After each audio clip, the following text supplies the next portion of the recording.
Content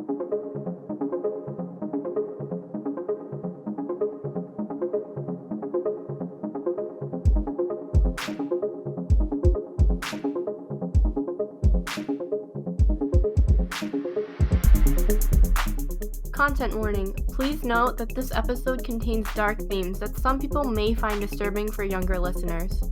If you think you might be sensitive to this kind of content, please listen with an adult or check out one of our other episodes. With that said, enjoy the podcast.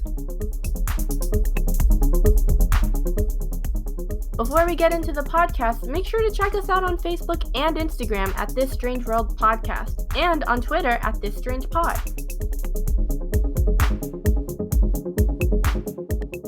Welcome back to This Strange World Podcast. I'm Chris. I'm Gavin. And I'm Leah. I love that different attitude opening of like hype, as if we're not recording this at like 9 p.m. It's very different. I know we've done ASMR in the past. We should do a different type of intro each time. I like how preppy this is, but the topic, I mean, man, it's about to do a 180 on us. Exactly. We're really trying to put an emotional roller coaster on our audience in this episode here. Get them all hyped up in the beginning and then crush their dreams halfway through. Hyped up, but then are we overhyped? What? Speaking of that, Leah, what are we talking about today? Well, then, Leah, before we even get into that, we're not alone. No, we're not. Who's in the room with us? Leah. Well, we have my friend Jeremy, and I've known him since, I think, my sophomore year of high school and his junior year of high school. So, Jeremy, or Jer Bear, why don't you introduce yourself? Jer Bear. How's it going? My name's Jeremy. I'm happy to be here talking about this interesting thing. Happy to have you here, Jer Bear. Interesting episode. Yes, people do call me. Leah, we just overshadowed the hypeness or potential overhypeness. But why don't you it's not like, obviously people know it's in the title, but enlighten us. Let's just jump right into it. What are we talking about today? So today we're going to be talking about The Last of Us Part 2. Ooh. What's that? It's a video game produced by Naughty Dog, and it's basically a post-apocalyptic type game where you play as different characters who have different goals and tasks they have to overcome and complete, and that's kind of just the nicer E-rated version of summing it up. That you could sum up any video game. Yeah, so they're there, they have tasks, they're trying to do stuff. Like that's like the most general thing. Trying to kill people. You're in a spaceship. You're a bunch of spacemen. Exactly. You can. Right. We're putting we're making this episode explicit because I know you've already said there's strong themes, so you can be more detailed. Also, I don't know if you want to put it in now, but spoiler warning for this video game. Big spoiler warning. I think about 5 bullets in on my list is a spoiler, so heads to all of y'all. You probably have seen it or seen. You could be more descriptive if it is grotesque because we are explicit, so that means we can also swear. There's been a warning, you know about it. There's gonna be swearing. Serious shit going down today, guys. I said it quiet for the censors. Nah, so FCC can't hold me down. So my question before we get into this, you said that there's going to be spoilers in this. Did this game came out in June? I feel like if you haven't heard by now, it came out on my brother's birthday. I think it was. Wow. I feel like. Wait, hold on. Let's go back to what Leah's saying. So this came out on your brother's birthday. All right, so we know that. Mm-hmm. Can you also tell us the street you grew up on and your mother's maiden name and anything else that would be important questions? I think you have a couple dogs too. What are your names and your favorite numbers? Your first pet, elementary school, your favorite teacher, all those security questions. So, like Chris was just saying, this came out earlier this year, but Chris, I don't think that's a reason why people should already know what happened. Like, I don't know the plot. Well, but I feel like at this point, if you don't know, I mean, you're kind of. It's like if when Endgame came out and there was like a spoiler warning for a month or something. After that, it was kind of like if you hadn't seen the movie at this point, like Well, also, I think get spoiled. Well, the fact that we're now recording this with Jeremy as a guest is when this game first came out. There was some backlash. There was some controversy about some of the stuff, the themes in the games, and just why it happened. And we do have to keep in mind that this game was leaked, I think, a month or so prior to release. So just keep that in mind, Wait, listeners. what was leaked? The whole game, or like the plot, or like what aspect of it was leaked? I Like think the it whole was file? the plot. Oh, gotcha. Yeah. And I remember talking to my brother. I was like, yo, like, did you see this? He's like, no, I don't want to see it because it's going to leak the game. But I do have a theory later on, which I'll get to. But as of right now, why don't we just jump into it? Because I'm going to already start. Yeah, no, I was going to say right before we jump into it, do you want to, which I don't know if you're going to, let me know if you're going to define this in your thing, in which case then I'll probably cut this part out. But otherwise, do you want to define what you consider to be overhyped about this, or are you going to get into that? You getting into that? We'll get into it. I think people can kind of. Yeah, the last overhyped episode we did was for Fallout 76, which Chris led. You should totally check it out. Great episode. Very overhyped. Mm-hmm. But so that game was kind of overhyped, and then it was just kept tripping over itself of them trying to recover. We can mention this now. Yeah, we can definitely mention our definitions of it. Yeah. Because I think mine's going to be different from hers. Yeah. Okay, Jeremy, why don't you go then? Why don't you say? Yeah. Okay, so my definition of overhyped is really going to be like either it's a sequel and the first game was really, really good, so you expect the second game to be just as good, if not better. So, there's a lot of hype on that. I was gonna say, like, The Last of Us 1 had amazing characters, amazing side characters, a beautiful story, and an amazing ending. So you expect The Last of Us Part 2 to have all of these things and probably more. Also, just like, games that get a lot of publicity that they're going to be good. There are things that are promised that are just kind of like, this is like stuff that's never even been attempted before. Like that, in my opinion, is what a overhyped game is. And like not delivering on any of those things. Obviously. That's a great definition. Yeah. So that is a good definition. Yeah. Yeah, I mean, I agree with Jeremy. I think that, for movies, for Disney movies and stuff that have sequels, you think, oh my god, the first one is amazing. Is the second one going to be like that, or is it going to go above and beyond, or is it going to fall short of the first one? So I honestly agree with what Jeremy said, but I think also we have to keep in mind that The Last of Us, the first one that came out in the series, was released on June 14th, 2013, and then this one was released. So that was like 7 years later. Yeah. I have another question. The first Last of Us game, was it just called The Last of Us, or was it called The Last of Us Part 1?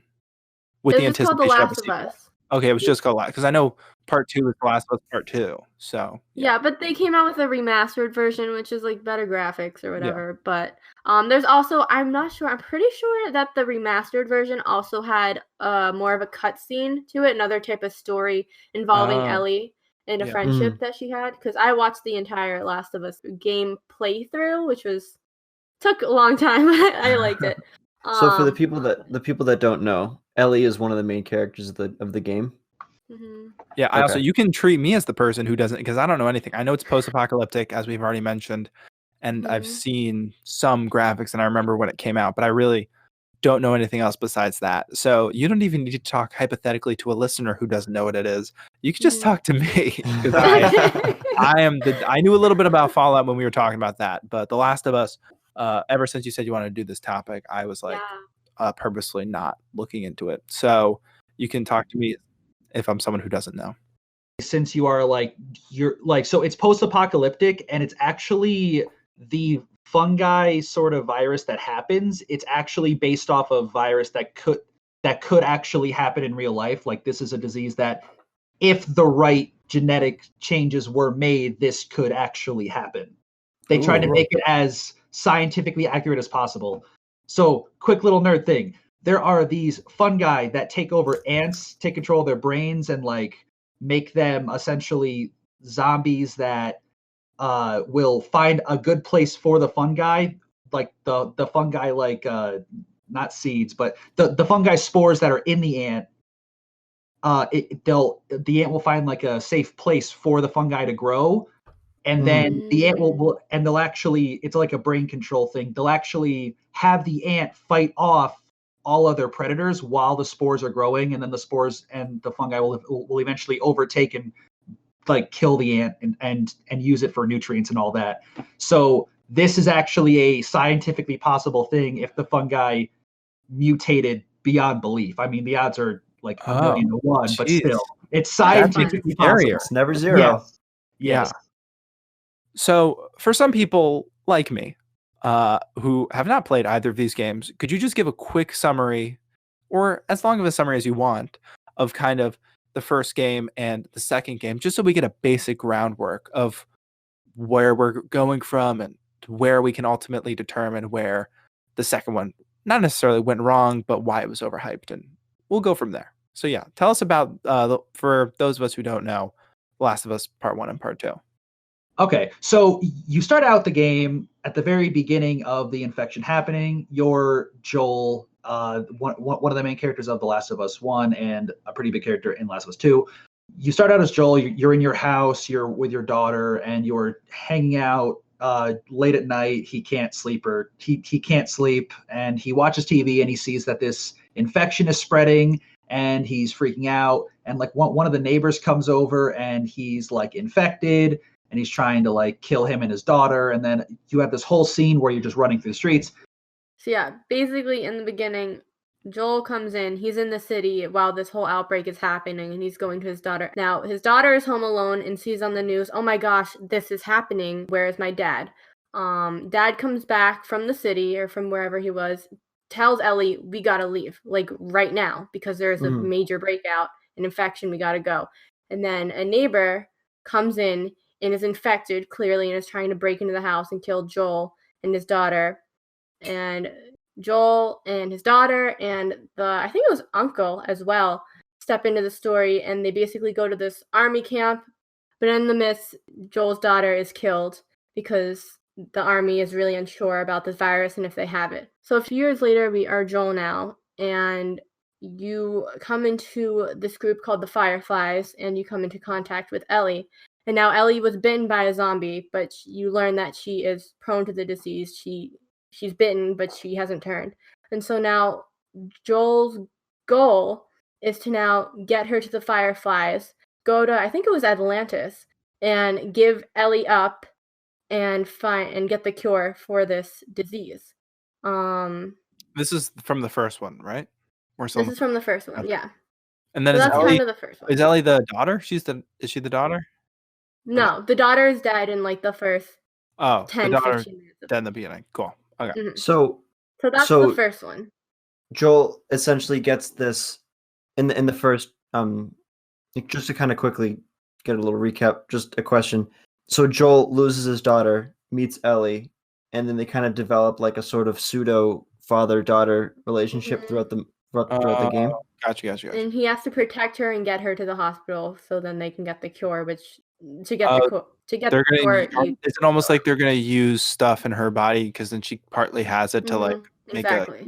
She is the cure. Okay. Gotcha. So then the whole story is them trying to get her to the hospital and then they have to kill like all the zombies or whatever. Like, but then there's a ton of barriers in the way that they have to overcome. So that's the first one. Okay. So spoiler alert for people who haven't played it. This came out 7 years ago. So, so do they get her to the hospital? Are they successful in the first one? Yeah. So they get her to the hospital, but then Joel finds out that in order to get the cure, you got to kill the girl.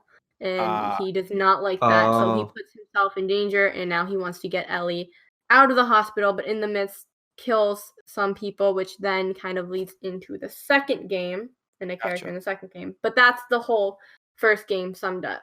Gotcha. So is the escape, where does it end on the timeline? Is it like, do they then escape the hospital, or is that the beginning of the second game? Yeah, so if I recall, they escape the hospital, and then Joel and Ellie just take a car ride, and Ellie's like, what happened? Okay. Exactly. Well, it doesn't necessarily end on a cliffhanger. Like Jeremy said, it could either end right there or you can continue with a little minute detail. Okay. So it's a very open-ended ending. Yeah, well, the biggest thing about that was that, I don't know, Leah, if you had touched on this, but when Joel kills everybody in the hospital because he finds out that it's either Ellie can die and sort of save the entire world, or Joel can rescue her and the world won't be saved, but she'll be alive. He chooses, obviously to gun down everybody at the hospital and then run away with her. He doesn't tell her that she had that the whole surgery could kill her. He just sort of says, that there was no cure. You were not the cure. Let's keep going, which sort of is like the biggest lie you could ever tell somebody in that circumstance. Gotcha. Okay. So he's got his own. He didn't want to lose his daughter again. Exactly. Yeah, That's what I was going to say. Exactly. He had lost his daughter in the beginning. He had formed this bond with Ellie throughout the entire 20-hour playthrough. Like, don't want to lose her too. But now the second one, Jeremy can kind of go into, since I just described the first. So I believe in the second one you start out playing as Joel. I could be wrong about that, but you start going into the game and you find these group of people. They call themselves, I believe, the Wolves, and essentially you introduce them in because they seem like nice people. You take them into the building, and they sort of start talking like they know Joel, and then Joel says something like, "You act like you guys know me," and then a woman says, "We do," and then shoots him in the leg with a shotgun, and then proceeds to, pin him up against the wall. And there's this whole like, wait a minute, I love this character. He has to break out somehow. And then it sort of continues on, and she beats him to death with a golf club. Oh, Joel? Yeah, Joel. So was Joel in the very beginning dead? Dies. Yes. And who killed him? What? Did you say this character, Abby was the character, did you say? Abby. Yes, Abby was the character who ends up killing him. And this kind of, So then do you play as Ellie for the majority of the second game? Yes, you play as Ellie, and then you also play as Abby. Oh. But also the second game is more about getting vengeance as well for Joel's death. I do want to mention Ellie actually comes in and she sees Joel like nearly dead on the floor, and then she gets pinned down and then watches as Joel is finished off, like just beaten in the head until he dies, and with a 9-iron. Yes, with a 9-iron, and the whole quest now is get revenge no matter what, because I just lost my, at this point, father figure.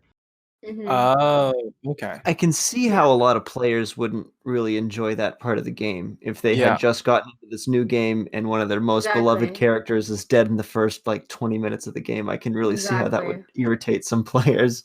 Yeah.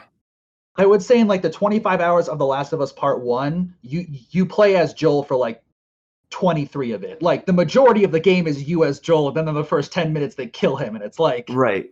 Gotcha. What? Yeah. So this game, with everything now that you've heard, the overviews, the vengeance, the loss. So according to NPD, which shows the total sales of video games, this game was number 3 on the top selling video games as of August. Of 2020. The first one of 2020. Yeah. Which the first one was Call of Duty Modern Warfare. The second one was Animal Crossing, and the third one was Last of Us Part 2. So I know how big Animal Crossing New Horizons was.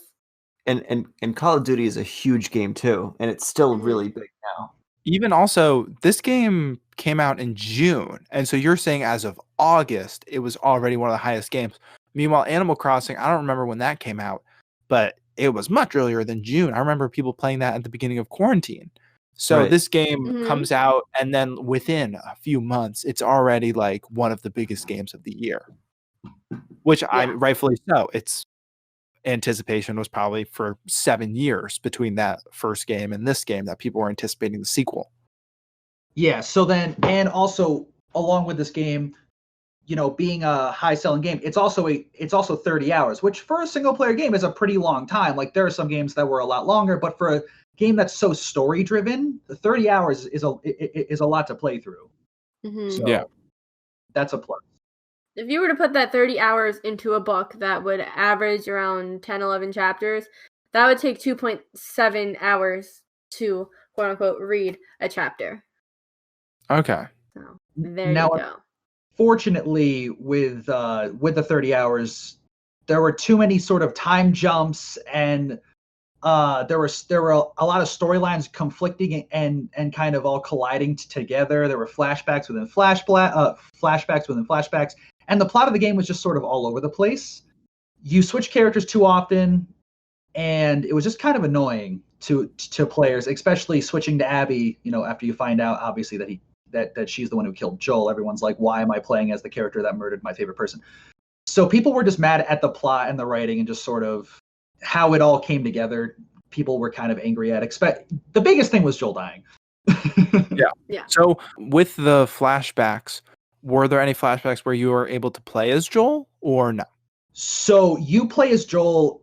Out of the 30 hours in the game, you play as him for a grand total of 5 minutes. Is that only in the beginning, or are there a few times throughout? There's a few times throughout where you do you get to ride be on horseback with him at one point. But most of the game, when you're in the flashbacks, it's either just a cutscene or you're playing as Ellie. Gotcha. Okay. The whole game is based around Ellie and Abby, maybe revenge. Minor character gameplays, kind of. So is Abby kind of set up as then the villain, but you're also playing as her? Abby, let me just say this, and you're gonna need to duck this out. No, the point is that this is explicit. We don't need to duck anything out. Okay, so no duck. But the thing is, Abby is the biggest bitch in the game. she is a really muscular really girl. throwing she has on this big words around. She has long hair, which I wish I had. But she's just you just get this nasty freaking vibe from her. And the fact that she kills my favorite player besides the Forces in the first 10-15 minutes of the game. Fuck you. So she is the antagonist of the kind of game, is she? Well, she's definitely the antagonist for Leah. Yes. She's very strongly about Abby. For a lot of players, that was the big issue. And then there was the whole thing where you play as her, and then people are like, wait a minute. But we'll get into that more. Yes, we will get into that more. Yes. Okay. So basically one of the big issues with the game is the time jumps with flashbacks and kind of the story and the gameplay and the characters in that. So, because I'm just trying to sum up what the some of the big issues that we've talked about so far is. Yeah. So another big issue was that this game was really gory compared to the first Last of Us. Now, the first Last of Us was pretty gory, not gonna lie, but this one was extra. Naughty Dog hit all 4 bases when it came to goriness. Oh, I'm seeing, going off of what you just said there, when you look up the cover of The Last of Us Remastered, it's the one that I currently have up, it's rated M for mature, which is 17 plus. But when you look up The Last of Us Part 2, it has a higher rating, and it says rated for 18, which I think, I don't know if that's then also the... it also says some of these say mature 17 plus, but then one of these ones I'm seeing is for 18. So obviously, there is some sort of difference even with the maturity rating of it, of that it's rated higher. But like you said, the cover for the first game, that I think it was Ellie and Joel on the cover in a city that was abandoned.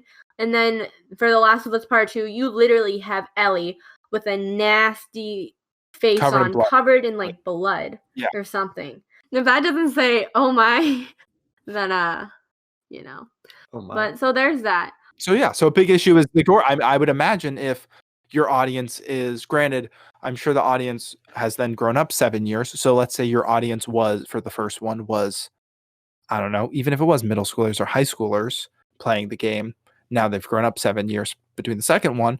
But I could see how if you play the first one and, just the difference between the ratings of you would think because it's a sequel, it's kind of meant for the same kind of audience, but then this now sounds almost like it's meant for a more mature audience. It'd be going from it's going from Fall Guys to Game of Thrones, basically. Yeah. The first episode of Game of Thrones. Exactly. Yes. Yeah.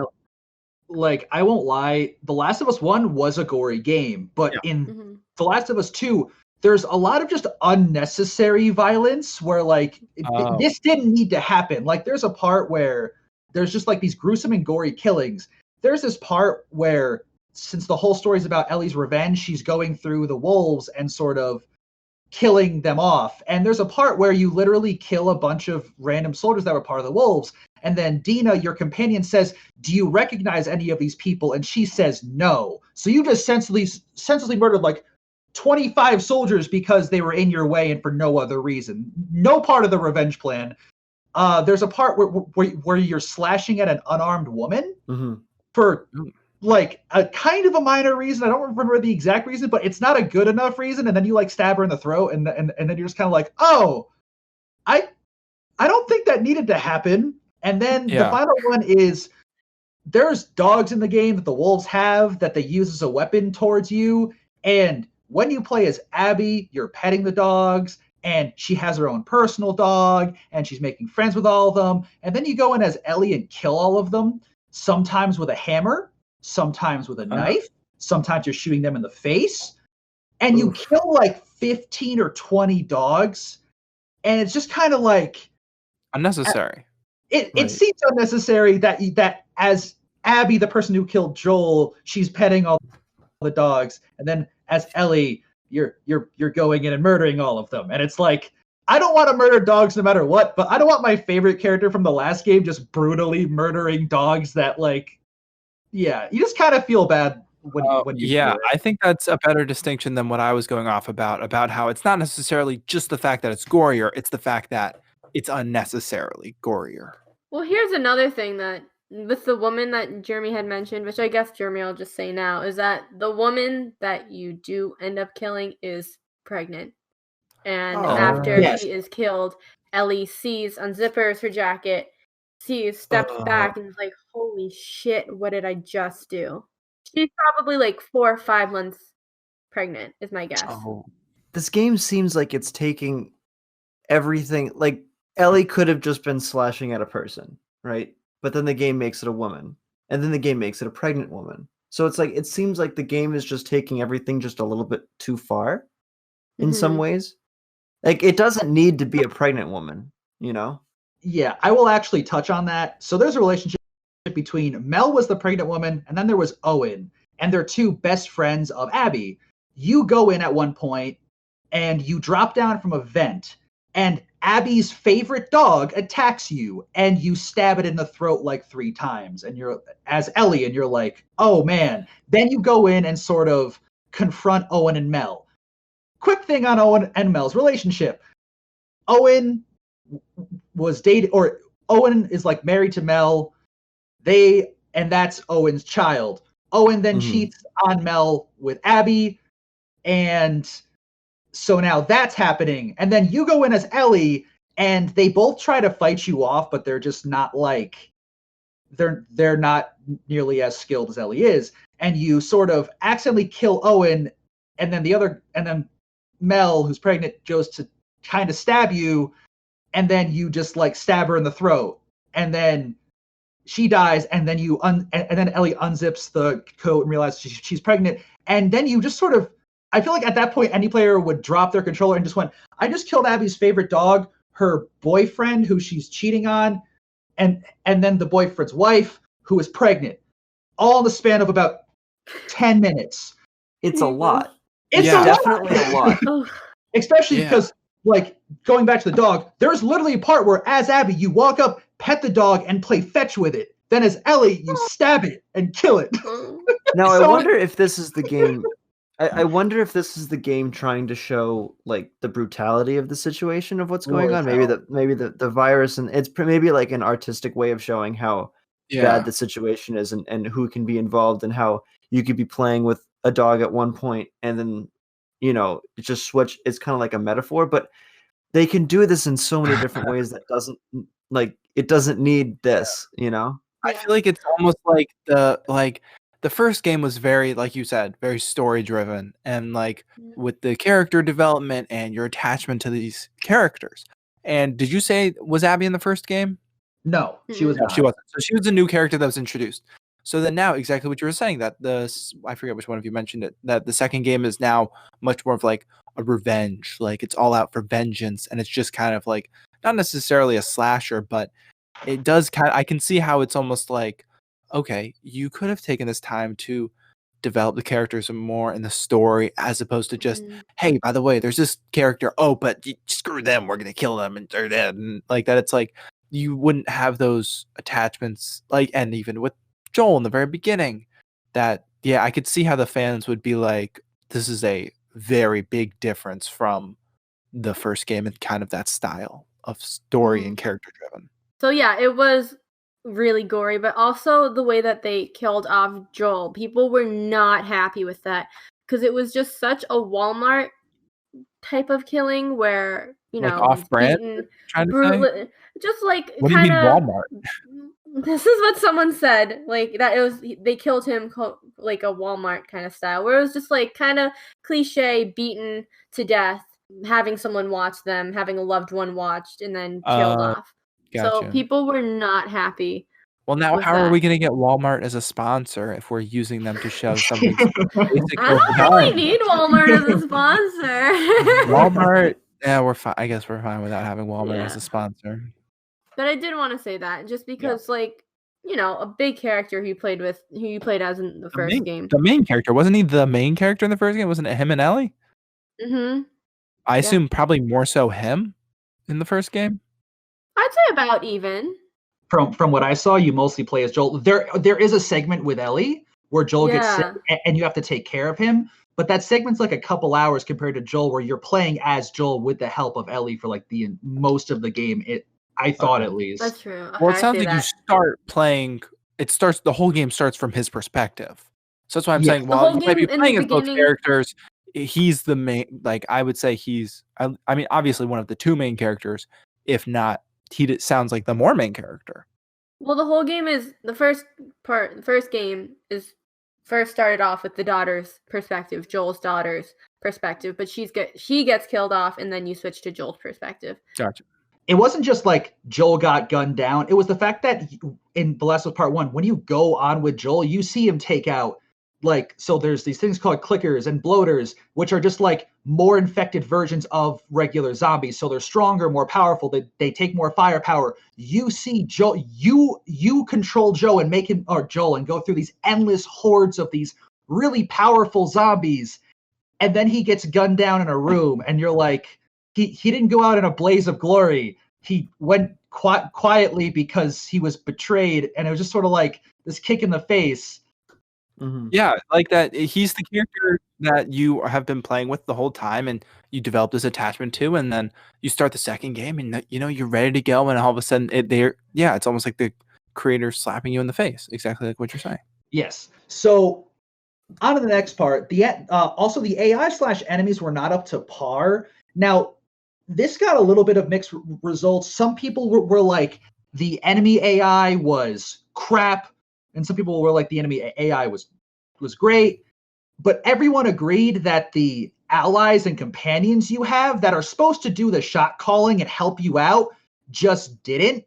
Joe from the Angry Joe Show at one point plays the game, and you're playing, and there's this part where you're hiding behind this vending machine, and you're ready to throw a Molotov cocktail at this zombie.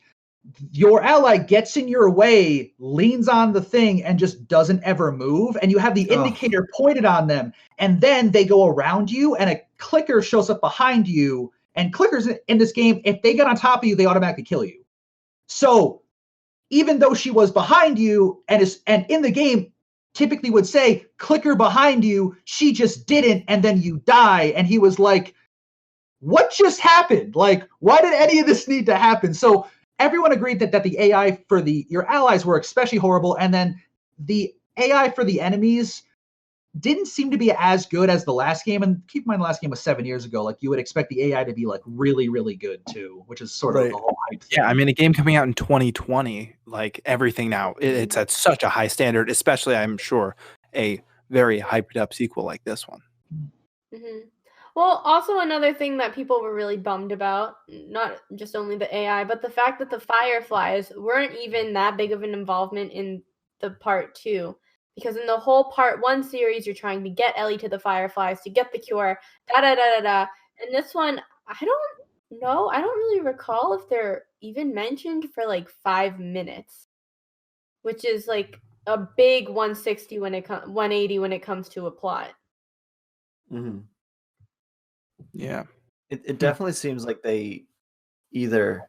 Well, I wonder if I don't want to be going into a point that you guys are going to make later. You don't have to answer this or whatever, but I wonder if the pandemic that we're in now, like the COVID-19 pandemic, affected. Granted, this is 7 years. As opposed to the other pandemic that we got going on. Thank you. I'm saying as opposed to COVID-17, 18, yes, COVID-10. I'm sure the president thinks that all of those other but so like I wonder if, because the pandemic was going on and everyone was working from home, if the AI for your teammates was not as good, was because people weren't in the studio making them. They were kind of at home doing the programming. I wonder if that had an impact on it. Later. Yeah. It's like my theory. Yeah, I was about to say, I almost thought you were gonna say that just the story aspect could be brought into the fact that this is a pandemic and we're in a pandemic. But I don't know if I assume you're going to get into that later. So I'll let you jump on to the next thing. That's in the end, but great, that's fine. Sorry to jump ahead. All right. No, you're good. So yeah, people were not also happy with the fact that the character choices and the plot holes, that they were horrible and that they were so bad in areas where people were literally laughing out loud just because it was all confusing, like flashback within flashback, like then playing in a flashback for like 10 hours and then going back to the main story, like, or just side quests, playing a side quest for 10 hours. That was just, people were not happy with that. So I thought that was interesting. It's definitely confusing playing a game in a storyline and then you switch back and forth between the past. Like if I was playing a game, I'd be like, all right, fine, we're going into the past and stuff. But at some point it does get confusing as what's present, what's real, what's in the past. And then like, you don't want a game to be jumping around like that. It's too confusing. It's too jarring. Well, isn't that a problem that like notoriously, I want to say Assassin's Creed games usually have in terms of timelines and jumping around and stuff? The thing about Assassin's Creed games that you're going back and forth between the present day and the past is people didn't like playing in the present day. They just wanted to get right back into the action of playing in the past. So they just wanted to get through the present day as fast as they could, because no one, I'm sure there were people that liked the storyline of whatever. As Assassin's Creed player like me, I didn't like the present day. It was so boring, and I didn't care about the storyline. I just wanted to get back into the action and go back to whatever. Yeah, I mean, bringing it back to The Last of Us, obviously, right? That's what we're talking about. But yeah, I could see how. I mean, I'm sure timelines in general are confusing, and then once you bring in the fact of timelines and multiple people's perspectives, especially two very different characters, one being a character that you know, and one being a new character that possibly off the bat you really don't like, and then that in combination with timelines, I could see how that is one of the biggest issues that fans had with the game. But anyway, we can move on to the next point if you want to. Yeah, a plus for The Last of Us 2 is that there was obviously and this was something that if they didn't do, no one would have bought the game. There is significant improvements to like the graphics. Like at one point, you watch as this horse goes through like this partially frozen river, and you're like riding on top of it, and you see the horse's hooves step into the ice and then sort of flinch and break it and then keep going, and like it's just like they really had every detail to the point where when you went to get ammo from a gun, you would see the bolt from the gun quickly like go back so you could get the extra bullet out. You wouldn't watch them take out the clip or stuff because it was a quick looting system, but you would watch as like the bolt shot back or the clip fell out of the gun, like you were like symbolizing you took the ammo. Stepping through the snow, there was like you would watch as the snow separated under your feet, and like would even slowly, I believe even slowly fill up again if you sat there long enough. Like they really went in detail with the graphics, which is just a huge plus. Yeah. For this game. It is beautiful.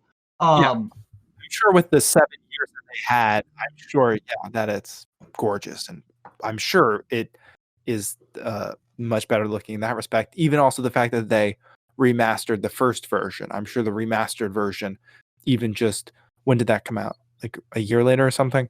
That like it's like I think so. Like I'm sure that one even they fixed up some of the graphics and stuff. Like because I mean I think that's also a big thing with Sony, because I know that they are remastering the new Spider-Man game that like they're changing. I've seen like those comparisons of like I mean besides the obvious of Peter Parker's face, but like brightening up the graphics and like making it look even more realistic.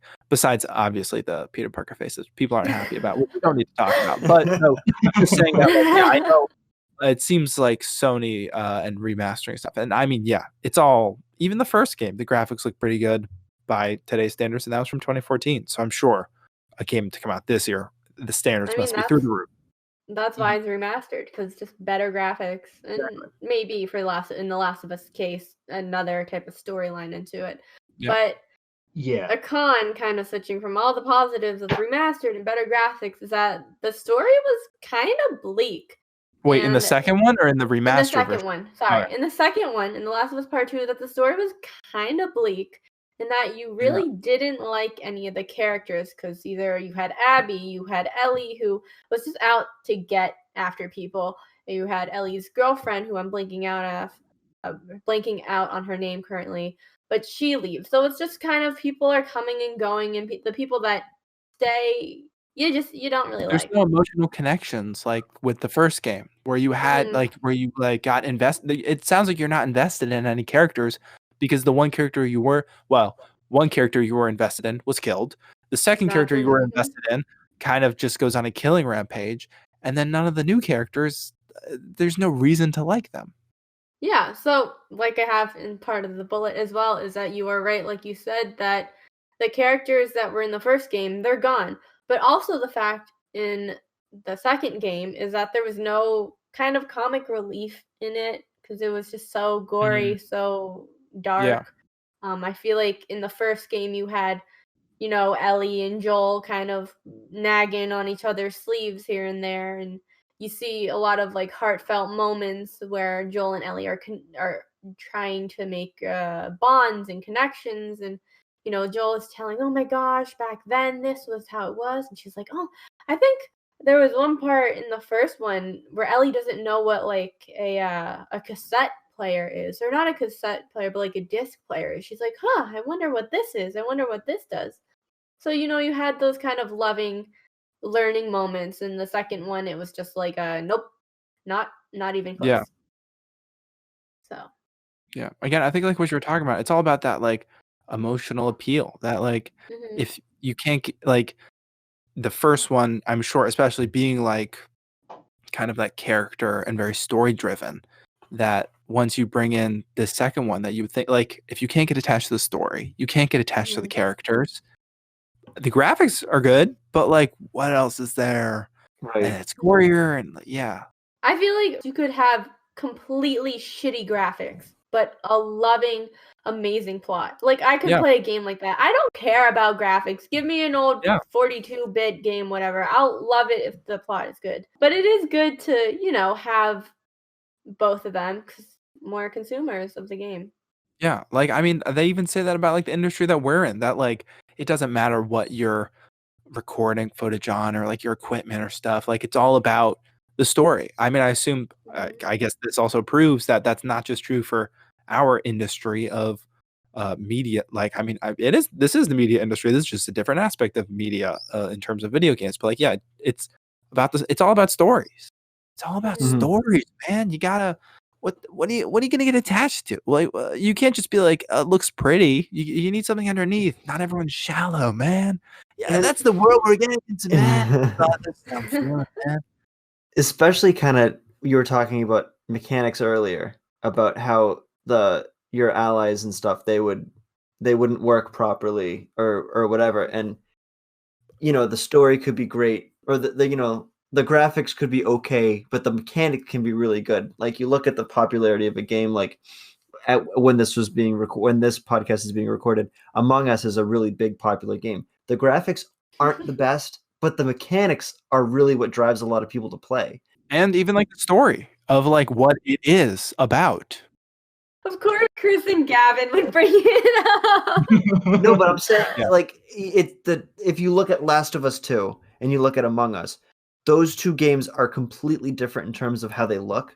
Last of Us 2 is a very big cinematic realism simulator, basically, and Among Us is a 8-bit kind of I mean, it's a mobile. Also, Cartoon. it's mainly popular now as a mobile game. Like that, it's a completely different mediums and stuff. Do you think we could get Among Us to sponsor us?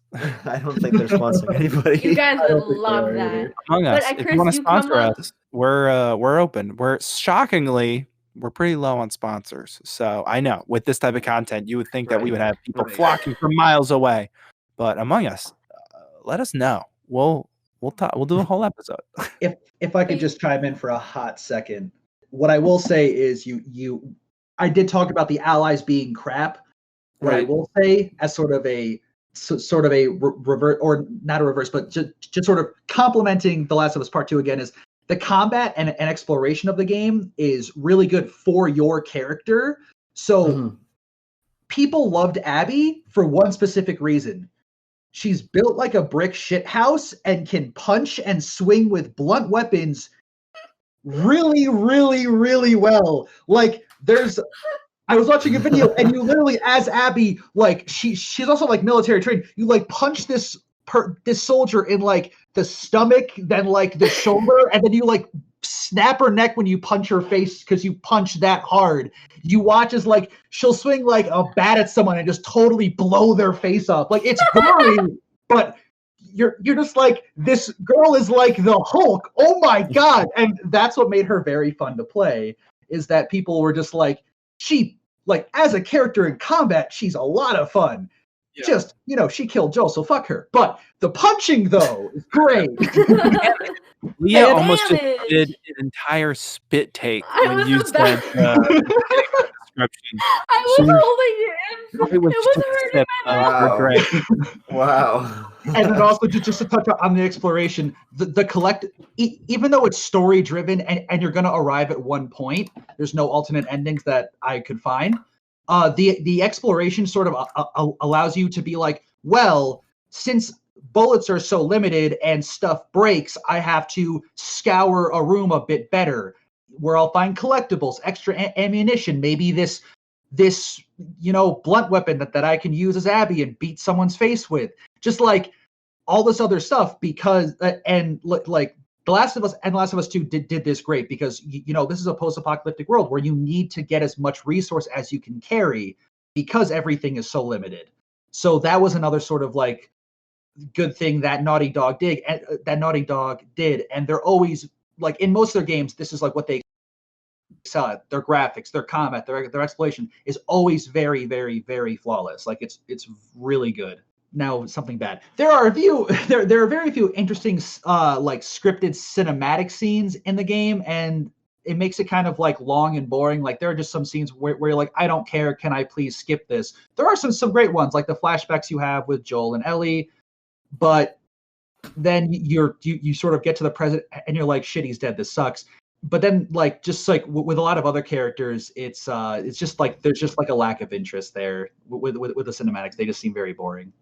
But on the plus side is that the difficulty settings and the fine tuning was actually pretty well. Like it worked out for people. There were things where if you were in a dark setting and you couldn't really see an object, like more ammo or something, you could either have sound, like actually have audio to say, oh, this is here, go over there and get it, or you could have brighter visuals saying, oh, this object is here, go over there and get that. So that's another kind of pro to this game.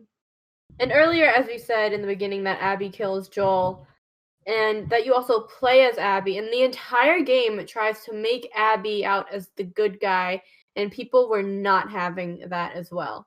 Just because you killed their favorite player, what the heck? So that's another thing that people were like. The game wasn't making her the antagonist, kind of. The way you framed it up, it sounded like Abby was. So I was just gonna say, so it's the whole idea of Abby kills Joel. Okay, she's the antagonist. My goal is to go after her and kill her.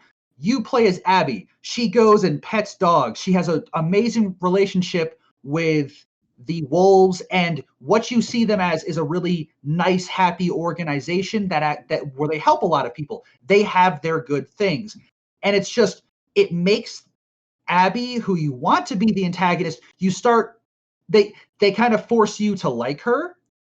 She's also taking care of like a kid who's sick and sort of bringing her in as a mentor, not like bitter or anything. I forgot exactly. Like she might have, I don't know if she has cancer. It's something where she sort of took this girl under her wing and is trying to raise her and mentor her. And it's kind of like, I want to hate you, but I can't. And people were like conflicted, like she did this horrible thing and they're trying to make her look like the good guy. And you play as her and she's badass. And then it's like, I don't think of her as much of an antagonist as I do a like almost like another main character. Again, you're going through two different story arcs that sort of combine at the end. Well, so with that, so Ellie's goal throughout the second one is to rampage, also kill Abby. Yes, so it's mostly kill Abby. What is that like? What's kind of the goal of the rest of the world, or what's Abby's goal? Pet dogs? Basically, when Joel is in the hospital in The Last of Us, when it first came out, and he's trying to save Ellie from getting the surgery or getting whatever, or being killed, you're basically faced off with one surgeon and two, like, surgeon assistants or whatever. And the surgeon that's going to work on Ellie is killed by Joel. Now, that surgeon is Abby's dad.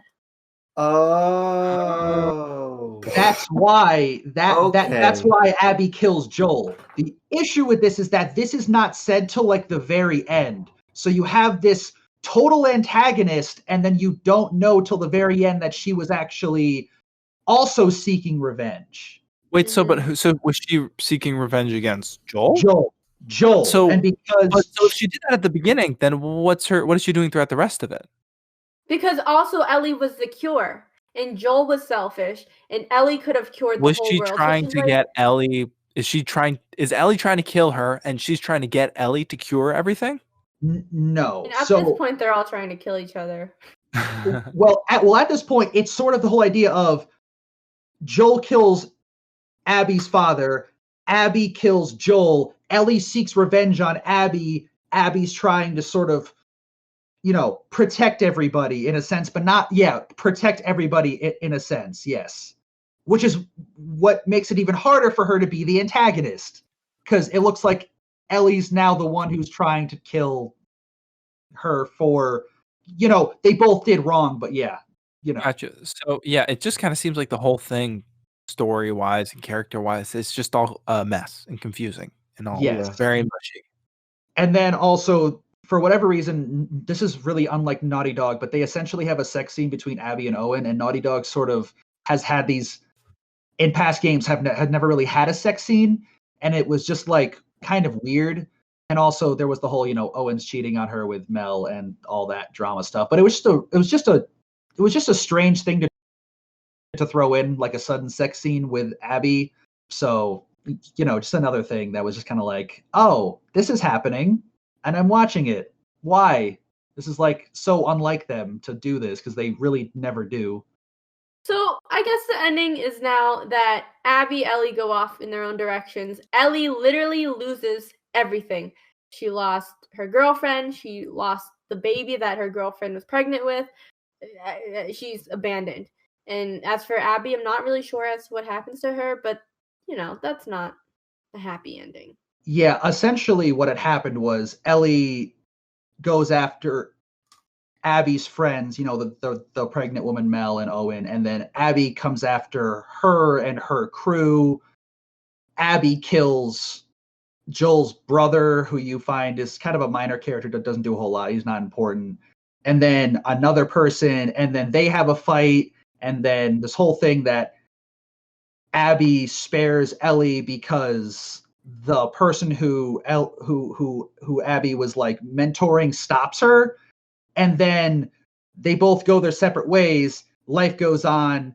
Ellie finds out that Abby's at a certain location, and then they fight, and the whole revenge plan that Ellie had was coming to fruition. She pushes Abby down into the water and overpowers her and starts drowning her. And then she starts crying and then lets her up. And you're like, what? And then she says, get out of here. She's with Lev, I believe, or Abby's with Lev, the person who she's mentoring. And they go off on a boat. And then that's Leah, when you had mentioned that she goes back to the house where Dina, her girlfriend, Ellie goes was. back to the house. Yeah, Ellie goes back to the house where Dina, her girlfriend, was. They had gotten a house together, and Dina's totally gone because she said, "If you go after Abby, I'm leaving." So it's sort of the whole idea where the whole thing was about revenge, and then at the end, Abby gets her revenge, and Ellie doesn't get anything, loses everything. Huh. Yeah. Interesting. Big plot twist. But it doesn't sound like a very nice. Like it doesn't sound like it is a. Is it a satisfying ending? For the people who wanted Abby to die for killing Joel, no. That's why everyone was upset also. The whole revenge scheme. Then at the end, Abby gets what she wants, gets to keep her mentor who was going to die. Or sorry, the person she was mentor. You get what I'm saying. She gets to go off with her on a boat, and Ellie's just alone. And it's kind of like, well, what happened? Why did this happen? So that was sort of the thing. So I guess overall the story was very interesting, but there seems to be many double negatives involving the remorse Ellie has after destroying Abby's life, but the lack of remorse that Abby has for killing Joel. The constant plot armor made the characters seem like they were in far less danger than they really were. And Jeremy said that he told me earlier that he wished that there were more options for a storyline. Like if you collected all the collectibles, then you could see some sort of alternate ending, which would be a really cool idea. But last and not least, why in the world? Why the hell do you have to kill off Joel? Like seriously, we don't necessarily care. Abby, I personally don't care about that bitch. She's probably. But that's how that's how it starts. So I would imagine that if that's how it starts, you're not gonna enjoy the rest of the game if you don't enjoy how it starts. I think a lot of people would have rather continued seeing the relationship between Joel and Ellie bond and bloom and blossom more than going into Abby's perspective, because you play as Abby a lot as well. Also, I wish that they showed why Abby was seeking revenge closer to the beginning of the game, because like Jeremy said, they waited till the last second, not last second, but towards the end of the game to see why she wants revenge on Joel. So, that was kind of like a why. But now after hearing all the points and all about The Last of Us 2 and just why it was good, why it was bad, I have a theory. Jeremy has a theory prepared. And I guess I'm going to ask you guys, what are some theories that you have as to why the game maybe was bad, or do you have any theories or any comments based on the Chris? I definitely think the reason that this game can be classified as overhyped, and it was 7 years until the last game came out, from 2013 to 2020. And the first game did such a good job of plot narration, and the story was excellent and groundbreaking, and everyone loved it. So everyone was waiting until the next one came out. I definitely think the developers tried too hard on the storyline for the new one. I think had they kept going with the same themes and just expanded on the relationship between Ellie and Joel instead of killing Joel off, they were definitely trying to be very shocking. There's definitely a shock value in killing Joel off first, but I think they tried too hard and the story was too messy. So I think a lot of players were turned off by that, and that's why their scores weren't as good as you would have hoped, and why the game was sort of overhyped was I think they tried way too hard on the storyline, and they just kind of lost themselves in the middle of it.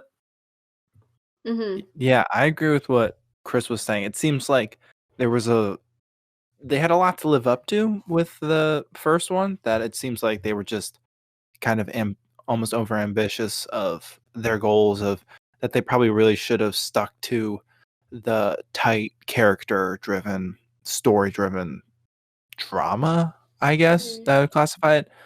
That what made the first one so successful. I think that while, like you mentioned, the mechanics of the fighting might have been really cool, just because of the shiny new stuff you have as video games get better, that doesn't necessarily mean that it's gonna be better. That like you were saying, it's about the story, and if there's nothing to grab onto, then what's the point? But what are your guys' theories? No, those are two really good theories. I actually didn't think of that. But my theory was that since The Last of Us Part 2 was leaked, and it was leaked I think a month prior to I totally forgot that you mentioned that. Oh, right. Right. Okay, so here's my thing. So my theory, or my thinking as to why the game did a complete 180, is just because of the fact that Naughty Dog probably had some alternate endings, alternate clips, that were edited and finished, but because of the fact that the entire game or the entire plot was leaked, that they then had to kind of surprise people, do a 180 and put in the scenes or the plots or the stories into the game to be so you think they changed it after there was the leak? They basically changed the game? I think they changed a few things, yeah. Because, in production, sometimes they do retakes, they'll do extra shots that don't make it into the final cut. But that's what I think, is that Naughty Dog decided to put those unleaked endings or unleaked scenes into the game. And so that's maybe why the game didn't turn out as good as people had hoped, even though it was number 3 of 2020 in August on game selling charts. But that's my theory. Jeremy, what's your theory?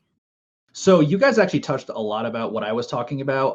I feel like they wanted to take an artistic turn with this series. They wanted to show that in the apocalypse, anything can happen and that no one is safe. Similar like Game of Thrones, where anyone could die. They didn't care. Same with this game. They did care who died, obviously, but they wanted to show this is the apocalypse, war is hell.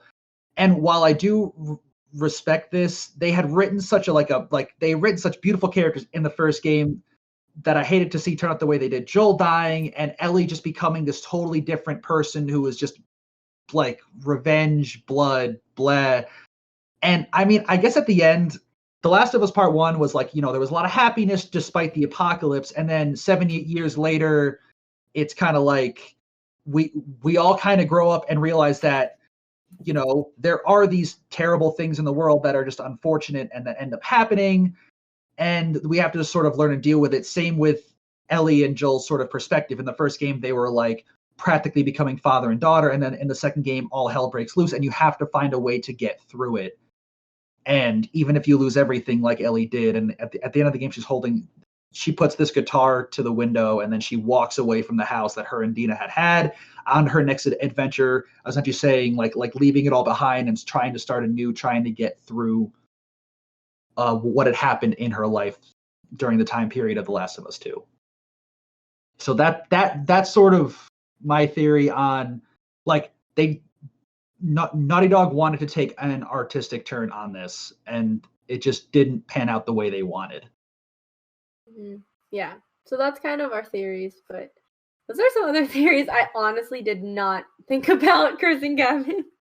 Yeah, it seems like it's interesting to look at this compared to the other overhyped game that we talked about before, Fallout 76, because that's why I asked you guys to define overhyped in the beginning, because I feel like it is almost it does feel different than the other one, especially because Fallout 76. There was the added issue of they kept trying to fix their mistakes and weren't able to, which again, if you haven't listened to that episode, check it out.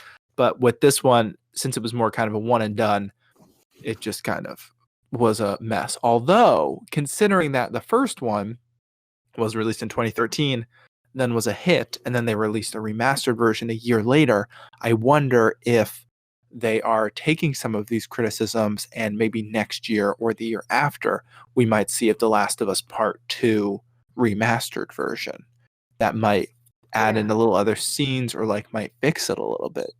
What do you guys think about that? I mean, as much as I love remastered, I think that this game had a lot of You think it's not fixable? Or is that it has to be how it is? I mean, I think it could be, but I think they've done so much with just recalling memories within a memory kind of stuff. So there was a lot of that. I think the majority of the game was kind of like that. If they did a remastered, I'd maybe look at it, but I personally, I don't know. True. I mean, I think also the remastered was going from the PS3 to the PS4, I would assume. And now that although the PS5 isn't out yet, so I guess this was probably released for the PS4. So maybe they could do a remastered version for the PS5. True. Very true. Yeah. That's me thinking out loud. Cool. What do you guys think about the possibility of a third one? I don't think there's one confirmed, but what do you think about the idea of a third Last of Us? Do you think that seems like something that might happen? So to quote the Angry Joe show, he actually makes a joke saying I hope in The Last of Us Part 3 they don't suddenly decide to kill Ellie too. And it's just this sort of even though The Last of Us Part 3 would be a fantastic idea, everything's such a mess. I don't even know where you would go from here. Like, I don't know. Like, I can't even fathom like a story you could pull out that would be good from what happened at the end of this one. Like, I don't know. It's definitely complicated. It like I would love to see it, but I don't think it'd be good, honestly. Yeah. I guess you probably don't want to tarnish it more than it's already been tarnished of the reputation of The Last of Us. But I mean, those are kind of our takes, and this is what we found. You know, I don't want to come across as me shitting on the game, being like, it was bullshit, it was horrible, fuck this, screw that. Because I did think that it had an interesting story, although it was a very long game.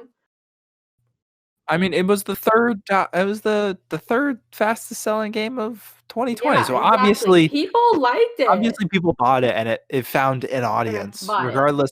But I'm sure that highly anticipated sequels, there's no way that they're going to be perfect, especially with it being leaked beforehand, or the synopsis or whatever being leaked. That like it was never going to be the perfect game, and nothing is ever the perfect. Like sequels are, it's always a tough kind of minefield to run through.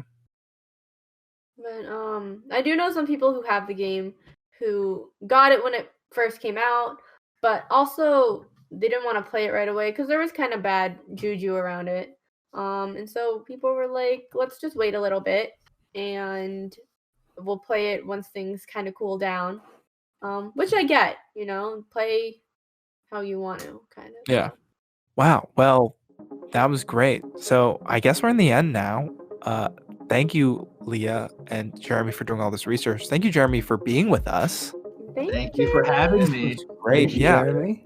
I feel like this was a very whirlwind episode because there is so much back and forth. It was almost as confusing as what I assume The Last of Us is, with the jumping back and forth, and it's just, and especially, I mean, explaining it to someone who doesn't know this. We're explaining a sequel, also having to explain what the whole series is, so that's a lot. But I think this was clear. I was like, I think it will be. I think so. I think, Leah, I think you did a good job. I think this is a good sequel to the other overhyped episode. You know, I would say this episode is not overhyped. It's hyped just enough. Exactly. Chris, I haven't heard your lovely voice in a while. Any final thoughts about The Last of Us Part 2? Have you played The Last of Us, or the second one? I haven't touched The Last of Us. Because I know you're a big video game person, more than me. I feel like it's on a scale of Chris to Leah, and I'm kind of right in the middle of that scale. No, I've heard of it. I watched a playthrough, but I haven't actually played the game. Mm-hmm. I'm interested. I'm definitely interested. I love the beginning of the first one, where you're kind of just walking around a house and you see the news and it's like unfolding just how a regular zombie apocalypse would unfold, and it's kind of like you kind of put yourselves in the position of the people in there, like what would happen to me in this sort of situation. And it's nice to see and interact in a sort of way, and you know, it's not real, so you can always turn the system off. And you were saying that this could potentially, like, it's not too unrealistic that this could be a possibility, the virus and stuff. And I mean, we'll know what to do. Yeah, exactly. Don't kill the protagonist unless you are the protagonist. Have fun watching 30 hours of playthrough on The Last of Us Part 2 to learn what to do if this happens. That's what this podcast is for. It sounds like, Chris, if this happens in real life, don't be the main character, I guess. Don't be the Joel. Just don't be named Joel. And then don't be going out for vengeance if you're the secondary character. Or don't. Exactly. So I don't have any other final thoughts. Again, Leah, thanks for doing this research. Jeremy, thanks for joining us. This was a fun one. Yeah, this was a lot of fun. Be sure to check us out on Apple Podcasts and leave a review. 5 stars. If it's not really 5 stars, you don't really have to. Yeah. I mean, rate and review us. We love to hear it, love to see it. Love those 5 stars. If it's less than 5 stars, you don't need to give it to us. Exactly. And also, we're also available wherever you get your podcasts, most likely on all major platforms: Apple Podcasts, Spotify, Google Podcasts, Stitcher, wherever you're listening to this, and more. We got you. Of course. And be sure to check out the social. We'll put those tags in between before the sources. That's all I have to say. This has been This Strange World podcast. I'm Chris. I'm Gavin. I'm Leah. Thanks for listening. Bye.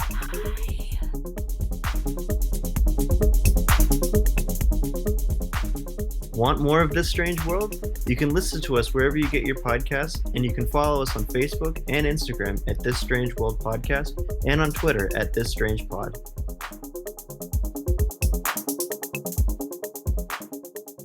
Welcome to the sources. Actually, wait, I don't want to do ASMR anymore. Welcome back to the sources. Less of a whisper and more of just a close to the mic, because we're not experts. We didn't make the video game.